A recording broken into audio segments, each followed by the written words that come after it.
Margie here. If you're watching this the week of January 15th, 2024, I'm going to tell you to go somewhere else because my new summit, More Natural Approaches to Osteoporosis and Bone Health 2.0, is airing. And there's just so much information on exercise, nutrition. There's exercise demonstrations, root causes, and just fabulous experts. And the issue is, those talks are only available free for 24 hours, where this podcast is going to be here. So you can go to tinyurl.com/strongbones for me, or you can go to the URL that's, in the show notes. But I highly recommend not missing all these amazing talks. Now, if you're watching this afterwards, you can always go to my website, margiebissinger.com, and you'll still be able to access the summit, or there'll be a link in the show notes after it's over. But now for today's episode. What I've been getting a lot, hearing from a lot of people, is that when it comes to a diagnosis of osteoporosis, people are absolutely overwhelmed. And what happens when you're overwhelmed is that you freeze. You just don't know what to do.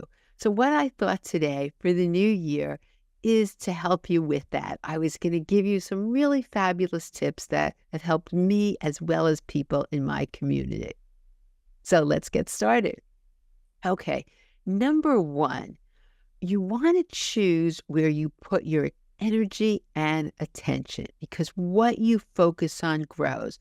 So if you are focusing on overwhelm, what am I going to do, and all the fear associated with it, you're just going to get more of that, and you're going to be more overwhelmed. So you want to sort of be clear on what you're focusing on. You want to focus on solutions and action steps you can take. That's number one. Number two, when it comes to overwhelm, we're just in general in our life, we're pulled in so many different directions. And one of the best things you can do is to say no, first of all, and also delegate what maybe you don't need to do. So often we think we have to do everything, and it makes it hard to do everything. So when we say no and delegate, that gives us the freedom to put our attention and focus and really get involved with the things we want to get involved with. Well, how do we know if something is right for us? If not, there's a couple ways that we can tell. Number one, listen to your body. How does something make you feel? When you're deciding, are you going to partake in this? Or are you going to get involved in this exercise program? Or are you going to do, work with this person, or whatever it may be? Or even when it comes to going on medications or figuring out, how you're going to change your lifestyle, what you want to do is you want to ask, how does it make me feel? And there are two energies, the energy of contraction and the energy of expansion. So let's just all do this for a minute.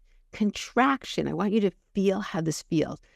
Tighten your fist, scrunch your eyes, tighten your shoulders, and just feel all contracted, and feel how that feels in your body. It's certainly, if you try to say, I feel happy right now, I feel happy. I can't, because I feel contracted, but I want you to actually feel that in your body. Now, let's do the opposite. Raise your hands, open up, and say, and this is expansion. When you're expanded, you're open to what possibilities exist. And you want to say now, feel how that says to say, I feel miserable. You can't, because you're expanded. So when we ask ourselves a question, when we're trying to figure out a plan or a direction, what we want to go, stop and say to yourself, go back to your body. Does this make me feel contracted or expanded? And that's going to help a lot when you're figuring out where you can put your attention and what is a no. Another thing you can do is you can look at the lights. You can, visualize like a stoplight. And when you ask yourself this question, what seems to feel right? You'll ask yourself, should I get involved with, a certain program, or should I, do you want to get involved with a certain activity, or whatever the question is, or even a decision in life? You can just then say, do you see a red light? Is it a no? Is it a green? Yes, go ahead with it. Or is it a yellow light? Like maybe. So you can use that visualization as well. That's helped people. And then you also can say, when you're trying to make a decision about something, do I need to do this? It's a good question. And then another thing is, if this is just something during your day, your whole list of things you have to do and prioritize, do I need to do this myself? If not, you delegate, because we want to get rid of all those things that are bogging us down, that aren't giving us time for what we want and what we want to put our attention on. Okay, ready for the next action step? When you choose to do something, so let's say you're going to get involved with an exercise program, or do a home exercise plan, or do something, you want to put 100% attention on everything you do, because so often our energy is scattered. We want to do this, we want to do that. Oh, I'll do a little of this and I'll do a little of that. And that can happen. I know from the summit, when there's so many different people giving you ideas and giving you things to do, and with social media, and you're hearing all these things, and that sounds good and that sounds good, your energy can get very scattered. But that's not going to be effective. It's going to be hard, and that truly is going to cause overwhelm. So the best thing to do about that is, when you live in the now, you're just worrying about the present moment. That is going to give you freedom from overwhelm. And when you put 100% attention on what you are doing, you just aren't going to feel overwhelmed, because you're so focused on the activity that you're choosing to put your attention on now.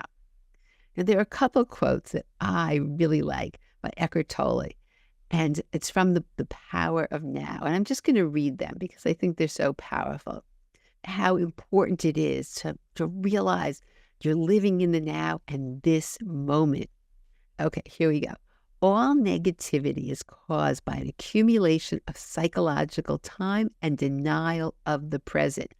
Unease, anxiety, tension, stress, worry, all forms of fear are caused by too much future and not enough present.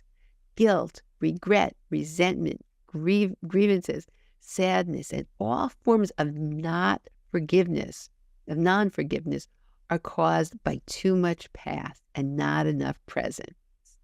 So that's number one. And here's another one. Also from Eckhart Tolle. As soon as you honor the present moment, all unhappiness and struggle dissolve, and life begins to flow with joy and ease. When you act out the present moment awareness, whatever you do becomes imbued with a sense of quality, care, and love, even the most simple act. So see if you're living in the present moment. Don't worry about the future. Yes, it's good to plan future things, but a lot of people live in the future and they're not, I know, for example, if you're walking through the woods and you're enjoying the woods, and then all you're doing is thinking about what you're going to do or make for dinner, you lose the beauty of that present moment. So as much as you can, try to live in the present and really be present for everything you're doing. And I promise you, it will help you with overwhelm. And then another tip is to make a decision. This one's hard for me, has always been, and I've really worked on this, because indecision causes overwhelm truly at a subconscious level. You're just, do I do this? Do I do that? And there's so much anxiety with that, as well as so what you want to do. The point is, my father used to always say this, there's always a reverse gear in a car. If you don't make you can always change your mind about most things. So just make a decision one way or the other. And you can use, those tips I told you before about feeling it contracted or expansion when you're trying to make a decision. How does that make me feel? Does it make me feel expanded or contracted? And then you can use also the red light, green light, or yellow light as well. But that's such an easy way. It's helped me tremendously. I just stop. Okay, close my eyes a lot of times. How does this feel? And I think that when you do make a decision and just say, okay, I'm just going to make a decision, and it really changes things because, as I said, being indecisive, you can waste so much time. And here we're trying to maximize our time so we can spend our day doing what we wanted to, not in this awful indecision, which, as I said, will lead to overwhelm. And the last thing that I wanted to talk about, and I think this is really important when it comes to anything that you're doing, is to choose progress over perfection. So often we want to just do everything perfect. Let's say we're changing our diet. We want to make sure we're eating all the right foods. Well, any step in that direction is going to be fantastic. So sometimes we don't have to be, any progress along the way is great, and we want to celebrate that. It doesn't have to be perfect. And here's a quote that I want to read to you, and that's by Brené Brown. And it's just so true. Perfectionism is not the same thing as striving to be your best. Perfectionism is the belief that if we live perfect, look perfect, and act perfect, we can minimize or avoid the pain of blame, judgment, and shame. It's a shield. It's a 20-ton shield that we lug around thinking it will protect us, when in fact, it's the thing that is really preventing us from flight. And that's so true. And I grew up really pretty much being a perfectionist, doing something over 20 times. And what did it do? It led to stress. It reduced my available time to do things I want. And it was overwhelming.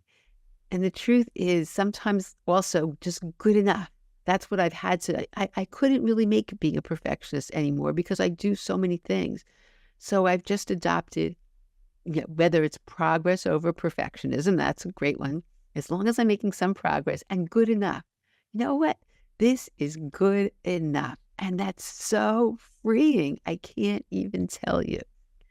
And let's go back to the diagnosis of osteoporosis because it can be overwhelming. There's so many different things we need to do. But if we use these principles, let's focus on solutions. Let's not focus on the fear because what we focus on grows. And we want to use what I told you before about when we're, about saying no when we need to. Saying no, delegating. And also when you say no, you don't have to. A lot of people think, okay, if I'm going to, say no to something, I have to give this whole long explanation. You don't. You can just say no. It isn't going to work for me. Because so often we say yes when we really wanted to say no. And that takes us away from the things in the life we want to say yes to. So I think that's so important. And it really benefits everyone. You think you're hurting the person, but when you're with them and miserable because this wasn't really what you wanted to do, it's really not helping anybody. And then, use the contraction expansion for every decision you really have to make, as well as to figure out what you want to get involved with.